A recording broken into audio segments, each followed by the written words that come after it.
How do you explain the fact that the largest funding sources in the world cite foreign exchange and country risks that include everything from corruption to terrorism for their reason to hold back investing into Africa? Policymakers were urged to double their efforts to counter increased inflation, food shortages, drought, and conflicts on the continent, as these factors have derailed economic growth over the years.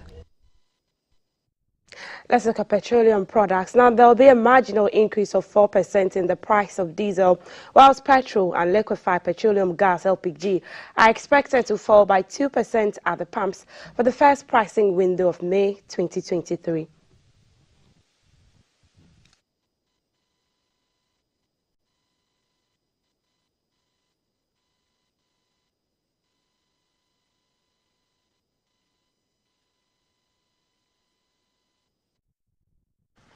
On energy, the Institute of Energy Security, IES, attributes the current prices to the cedi losing to the dollar and the decline in crude oil prices on the international market. Diesel is currently being sold at 13 cedis and petrol 12 cedis 99 pesos a litre. The new prices will take effect May 1, 2023 at the pumps.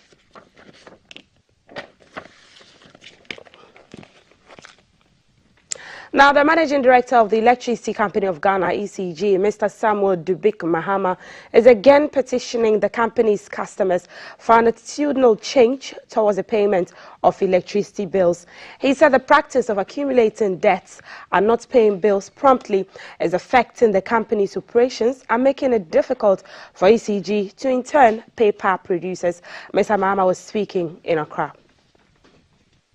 ECG, apart from digitalizing at a very, very fast pace, has one of the biggest problems that this country could ever face. And it's about our morals, our values, and our responsibilities that have been thrown into the gutter. Why consume something and not pay? Why consume something that you use for a business and when your budget is a line item as a raw material, but you use it because they claim because we don't come for it, that's why they don't pay. It cannot be possible that because that the same person, you take them from this system, plug them in a system in Europe, they comply without anybody coming forward. We are at a point where we need that attitudinal change. Attitudinal change is what will take us where we want to get to. We have this high expectation for political leaders, for those in authority, but believe you me, the problem starts with us at the bottom. Most of the things we see out there, most of the things we are tackling day in, day out, it is the average Ghanaian. When PURC talks about tariff, but the moment MTN is increasing their tariff for their data and whatever, everybody buys without a complaint. So clearly, it means that if it belongs to us, we would rather spoil it. But when it goes to a private institution, then we would rather sit up and work with them. Still on the ECG, in the Volta region, the Office of the Electricity Company of Ghana, ECG, is giving its customers a 14-day ultimatum to pay their current bills or be disconnected. The acting Volta Regional General Manager, Mr. Michael Boabeng, announced this at a media briefing in Ho.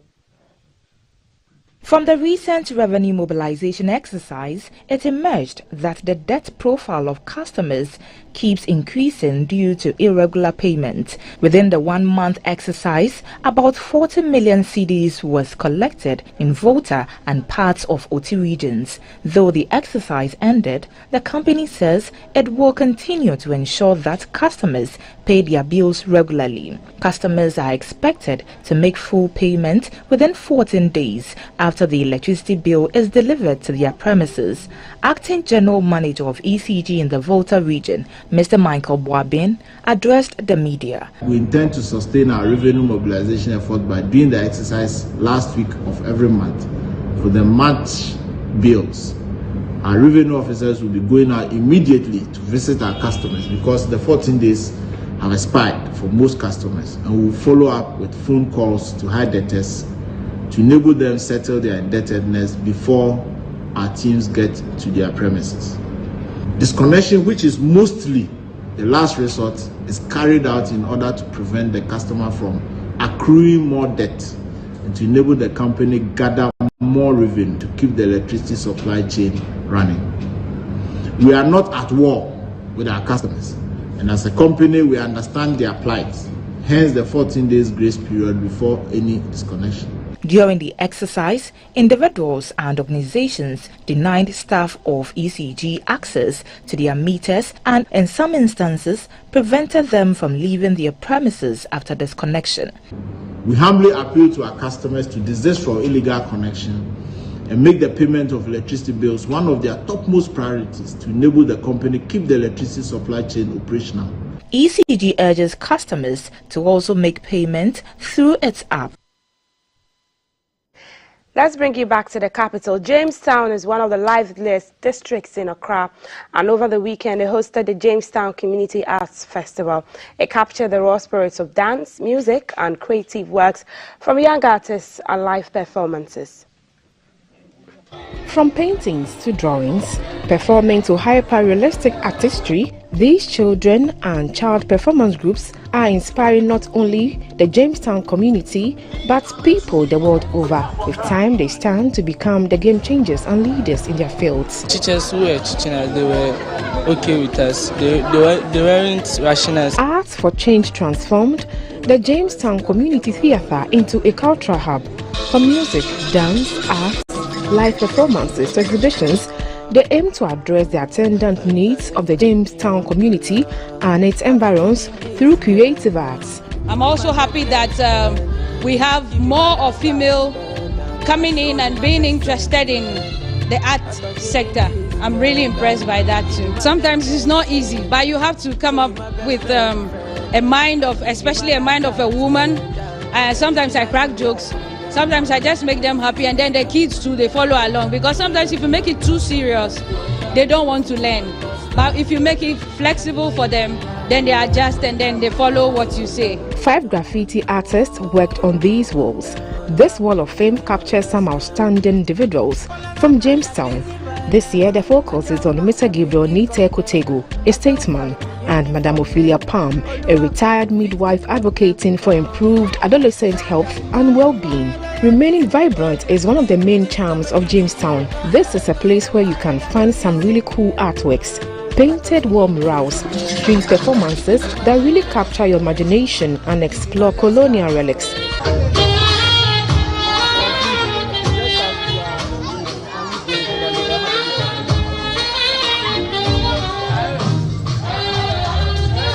The festival organizers believe this is a worthy platform to offer a louder voice for creatives while breathing new life into this part of the capital. For GBC News, Shelley Bewa, Accra. Beautiful art from Jamestown. Let's take you to the foreign front. And in Africa, a renowned televangelist has been apprehended by Kenyan police, and his church located in the coast has been shut down. The authorities are currently conducting investigations into a religious sect that has been associated with the demise of almost 100 individuals.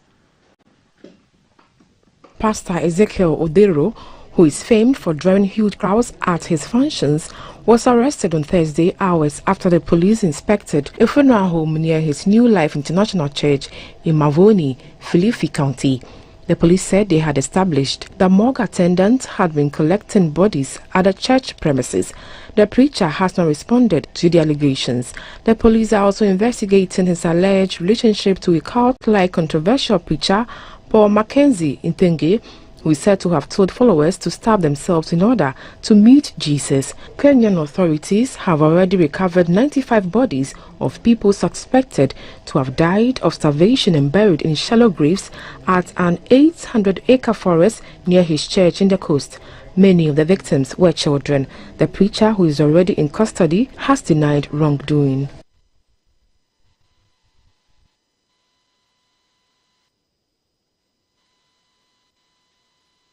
Now, the U.S. and South Korea have secured a landmark deal to counter North Korean nuclear threats. Washington has agreed to periodically deploy U.S. nuclear-armed submarines to South Korea and involve Seoul in its nuclear planning operations.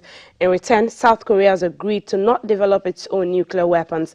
The two sides will also develop a nuclear consultative group to discuss nuclear planning issues.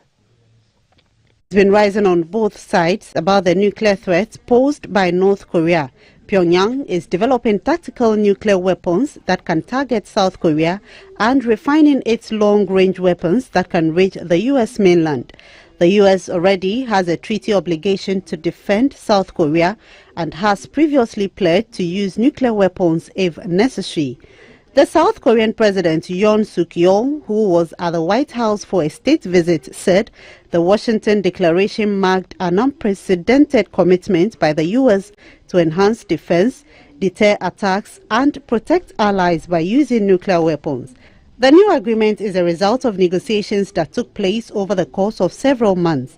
Under the new deal, the U.S. will make its defense commitments more visible by sending a nuclear-armed submarine to South Korea for the first time in 40 years, along with other strategic assets, including nuclear-capable bombers. Let's go to Sudan now, where the army has said it is willing to extend the truce, but there has been no response from its rival Rapid Support Forces paramilitary group. Thousands of people are continuing to make perilous journeys to leave the country before the truce ends. The big fear is that the war in Sudan will escalate once foreign governments complete the evacuation of their nationals, unless the warring sides agree to extend the 72-hour truce. Kirby said President Joe Biden ordered the pre-positioning of military forces to be ready, adding that he was closely following developments. Mr. Kirby said there are no indications Americans are being targeted, but it was a dangerous situation in Sudan. He added that the best thing that can happen is for the two sides to lay down arms, abide by a ceasefire, and let humanitarian aid get to the people in Khartoum, he added. The State Department previously told U.S. citizens in Sudan to remain sheltered in place indoors. The U.S. Embassy in Khartoum also issued a statement saying because of the security situation and closure of the airport, it is not currently safe to undertake a U.S. government-coordinated evacuation of private U.S. citizens. Djibouti, a tiny nation of about 1 million people, has become essential to U.S. operations in Africa and the Middle East. The U.S. secured a 10-year lease for the base in 2014 and pays $63 million annually. Back in South Africa, Nigeria State Oil Firm has signed the Memorandum of Understanding MOU with Golar LNG of Norway to build a floating liquefied natural gas LNG plant in the country, Africa's biggest oil producer. Nigeria holds some of the world's biggest gas reserves and is seeking investment to boost its domestic supplies and exports. The Nigerian National Petroleum Corporation Limited, NNPC, said on Twitter that the MOU was signed by NNPC Chief Executive and Golar CEO in the federal capital Abuja. Golar has in the past indicated plans to set up a power project in Nigeria that could use one of its vessels to import LNG. Nigeria also recently signed an MOU with Algeria and the Niger Republic and the ongoing construction of the Trans-Saharan Gas Pipeline, a 614 kilometers long natural gas pipeline beginning in northern Nigeria. There is no official word on when the pipeline, first mooted in the 1970s, will be completed, but it is later to run through northern Nigeria into Niger and Algeria, connecting to Europe eventually.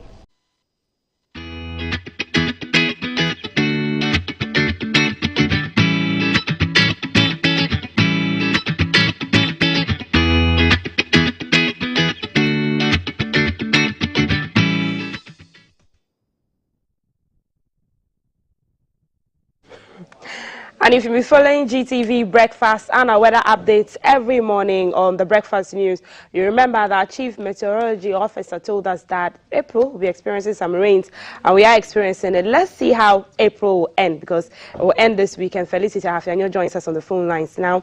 Good morning, Felicity. Good morning, Maltese. Are you expecting anything extraordinary as April is coming to a close this weekend? We experienced the rain yesterday, rain for hours.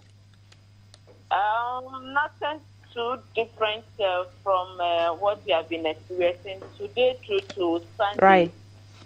We are expecting it to remain cloudy with sunny breaks in the afternoon. Then in the evenings, we expect isolated scattered cases of rain and thunder. In terms of the official forecast for the sea, the state of the sea is expected to remain rough with patches of rain and thunder clouds. But today, tomorrow, we don't expect it much as we experienced yesterday.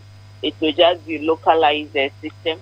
But Sunday into Monday, that is when we are anticipating another outburst of rain and thunder. But we are monitoring. Once we are certain, we will update you so that our viewers can also be informed. But for today, it's going to be okay for any outdoor activities. Areas that have some runoff waters or flash floods will have to dry it up, and then tomorrow to cool for our activities. But then afternoon to the evening hours, places in the Volta region, eastern and parts of western region are likely to have some rain and thunder from late afternoon into the evening hours. Then our brethren over there, northeast and then upper east and upper west, we are having some 30% chance of rain for them tomorrow in the evening. Sunday to go to church and back, then we expect some rain and thunder that will also affect the southern few areas over the north. Temperatures will range between 31 and 33 for the coast, 32 and 35 for the middle sector, 37 and 39 for the northern sector. So for the weekend, the close of the April, this is how we are expecting it to be. Felicity Afenyo giving us the details of how the weather will pan out from today to Sunday. I got that she said there'll be rain on Sunday in the southern sector. And so if you're going to church, you want to go with the umbrella. In the northern sector, she did say that there will also be rain at the northeast, upper east, upper west areas tomorrow and tonight, or afternoon to evening. The Volta area will experience some rainstorm as well. That's it for GTV Breakfast News. There's more news when you log on to our website, gbcghanaonline.com. Up next is a conversation on autism. It's Autism Awareness Month. The month is coming to a close, but we're still talking about it. Later on, I'll bring you sports at 7. Social media corner with all the Kongonsa will also